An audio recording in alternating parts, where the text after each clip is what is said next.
Hello दोस्तों, स्वागत है आप सभी लोगों का फिनेंस गिट पे। दोस्तों, आरबीआई ने 4 एनबीएफसी कंपनी को बैन कर दिया है लोन देने के लिए, और आज का हमारा टॉपिक भी यही है और न्यूज़ में भी यही है। तो इसके पीछे का क्या रीज़न है और क्यों आरबीआई ने इन 4 कंपनी को बैन किया है लोन देने के लिए, इस वीडियो में हम जानेंगे। ये हमारा डिस्क्लेमर है fair use of content copyright के लिए, ठीक है। ये न्यूज़ में क्यों था, आइए समझते हैं कि आरबीआई ने क्यों ऐसा किया और इसके पीछे का क्या रीज़न है। आरबीआई ने 4 एनबीएफसी कंपनी को बैन कर दिया है अप्रूविंग एंड डिसबर्सल लोन से, यानी कि ये एनबीएफसी अब किसी भी कस्टमर को लोन नहीं दे सकती हैं।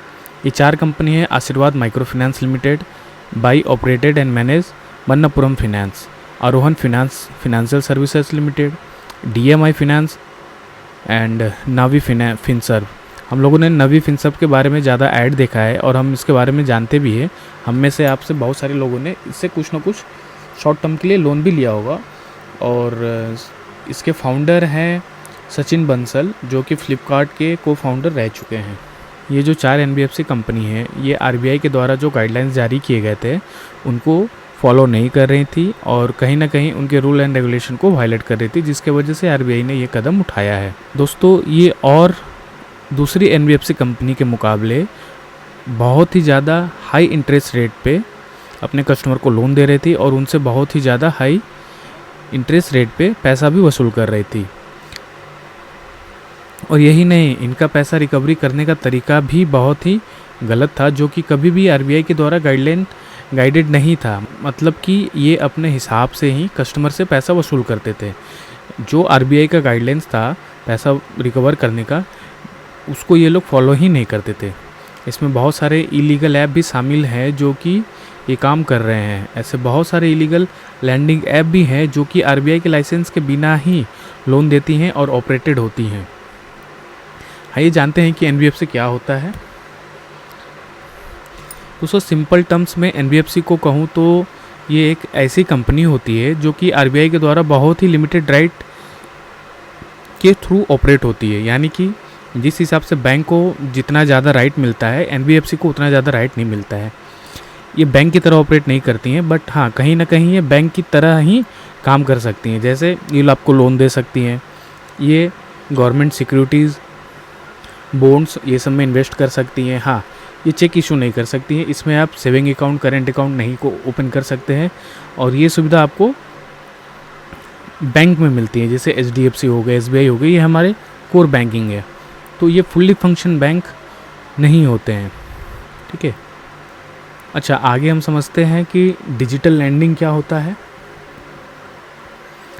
देखिए, डिजिटल लैंडिंग एक प्रोसेस है लोन लेने का जो कि ऑनलाइन होता है। यानी कि आप किसी ऐप के हेल्प से या फिर कोई वेबसाइट के हेल्प से आप लोन लेते हैं डिजिटली, बिना कोई पेपर सबमिट किए। सिर्फ पैन कार्ड और आधार के केवाईसी के बेस पे आप ये लोन ले सकते हैं, और इसमें टाइम भी कम होता है और पेपर वर्क भी कम होता है। अधिकतर ये वेब पोर्टल और ऐप के जरिए लोन देते हैं, जिसमें कस्टमर को इनके ऑफिस जाने की ज़रूरत ही नहीं पड़ती है और कम से कम समय में लोन मिल जाए। दोस्तों, ये अभी के युवा वर्ग में बहुत ही फेमस हैं और इन एनबीएफसी का शिकार मिडिल एज के युवा लोग हो रहे हैं, जो स्कूल गोइंग है एंड कॉलेज गोइंग है, ठीक है। आपने एक सर्विस के बारे में सुना होगा और बहुत सारे लोगों ने यूज़ भी किया होगा, बाय नाउ एंड पे लेटर। यानी कि आप अभी खरीदिए और आप बाद में इसको पेमेंट करिए। हम में से बहुत सारे लोगों ने ये सर्विस को यूज़ भी किया है, बट ये भी सेम कैटेगरी में आ जाती है। इनका भी रिकवरी करने का प्रोसेस बहुत ही हार्ड एंड ख़राब है, जो कि आरबीआई के द्वारा गाइडेड नहीं है। Illegal lending app in India. दोस्तों, आरबीआई का एक रिपोर्ट के अनुसार, जो कि 2022 में पब्लिश्ड हुआ था, जिसमें ये बताया हुआ था कि भारत में दुनिया का सबसे ज़्यादा डिजिटल लैंडिंग ऐप है, जिनका नंबर 600 से भी ज़्यादा है, जो कि अनऑथराइज है और बिना रेगुलेशन के ऑपरेट हो रहा है इंडिया में। और कहीं ना कहीं इनका सोर्स जो है और जो इनका रेवेन्यू, जो ये कंपनियां रेवेन्यू अर्न करती हैं, वो कहीं ना कहीं चाइना से लिंक्ड है। मतलब कि वो चाइना वाले बेसिकली ये ऐप डिज़ाइन करके इंडियंस को टारगेट कर रहे हैं। दोस्तों, इनका टारगेट बड़े बड़े लोग नहीं होते हैं, इनका टारगेट कम उम्र के यूथ, ऐसा लोग जिनका इनकम लो होता है और वो किसी फिनेंशियल प्रॉब्लम में पड़ जाते हैं, तो मजबूरी में इन इलीगल ऐप्स ऐप से लोन ले लेते हैं और बाद में फंस जाते हैं। दोस्तों ये ज़्यादा बड़ा अमाउंट लोन में नहीं लेते हैं और ना ही ये ज़्यादा बड़ा अमाउंट ये कंपनियां लोन में देती हैं। इनका अमाउंट 2000 से 10,000 के बीच में रहता है। आपको यकीन नहीं होगा, अगर किसी ने इनसे लोन लिया हो, सपोज अगर किसी ने इनसे 10,000 का लोन लिया हो, तो सबसे पहले ये 2,000 डिडक्ट करेंगे प्रोसेसिंग फ़ी के नाम पे और आपको 9 EMI करके दे देंगे।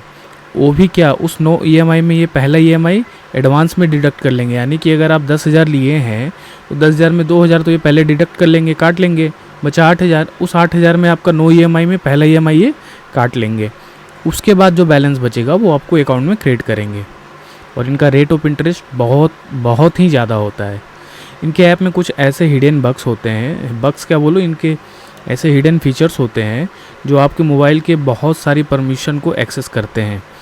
अगर आप इनके ऐप डाउनलोड करेंगे और जस्ट 1 क्लिक करेंगे ना परमिशन में, आपने एक बार परमिशन को अलाउ कर दिया तो ये आपके मोबाइल के कॉन्टैक्ट्स, फ़ोटो, वीडियोज़, etc जितने भी एक्सेसिबल चीज़ हैं, मतलब जिनका आप पहुँच ये ऐप ले सकता है, वो सब चीज़ इनका परमिशेबल हो जाता है। और इनके मोबाइल का, आपके मोबाइल का पूरा डेटा इनके पास कहीं ना कहीं एक्सेसिबल होता है।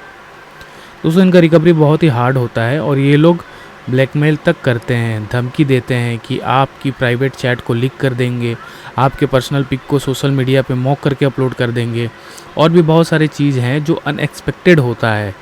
इसके वजह से बहुत सारे कस्टमर ने सुसाइड तक अटेम्प्ट किया है और हैदराबाद में तो करीब 6 लोगों ने सुसाइड कर ही लिया है इनके एजेंट के रिकवरी के बर्ताव से।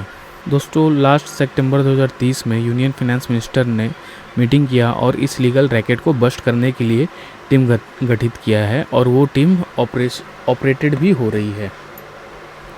दोस्तों इनका जो रेगुलेशन है उसको रेगुलेट करना बहुत ही ज़रूरी है आरबीआई के द्वारा। इसी के लिए आरबीआई ने कुछ एक प्रोसेस और स्टेप बनाए हैं और स्टेप टेकन किया है, जैसे harassment by recovery agent. This apps demand, ये डिमांड करते हैं कॉन्टैक्ट लिस्ट का, हरासिंग टेक्निक फॉर रीपेमेंट के लिए आपको हैरास करते हैं, अब्यूज़ कॉल करते हैं, मैसेज और इवन मोफ इमेज, मतलब आपकी कोई इमेज को ये लोग मोफ करके उसको सोशल मीडिया पे अपलोड करने की धमकी देते हैं। लास्ट 2021 में तो 6 लोगों ने सुसाइड भी कर लिया था हैदराबाद में due to harassment by agent. दोस्तों आरबीआई ने स्टेप लिया है कि role of RBI student to address the issue. RBI has been designated as the nodal department. RBI ने एक नोडल डिपार्टमेंट बनाया है जो कि कहीं ना कहीं इन इलीगल ऐप पे कंट्रोल करेंगी और उनको यहाँ से खदेड़ेगा, मतलब यहाँ से हटा देंगी। कहीं ना कहीं ये चल रहा है। और आरबीआई के साथ में माइटी जो मिनिस्ट्री ऑफ इंफॉर्मेशन टेक्नोलॉजी है, उनके थ्रू भी बहुत सारा लीगल एक्शन लिया जा रहा है इन अनरेगुलेटेड ऐप पे। फ़िलहाल के लिए तो ये 4 कंपनियां हैं जो कि लीगलाइज हैं, बट फिर भी इनको आरबीआई ने बैन करके रखा है। और भी ऐसे बहुत सारे इलीगल कंपनीज़ हैं, ऐप है जो कि अनरेगुलेटेड ही ऑपरेट हो रहे हैं इसमें। तो दोस्तों ये था आज का ये वीडियो। मेरे को उम्मीद है कि आपको ये कंटेंट अच्छा लगा होगा फिनेंस के ऊपर।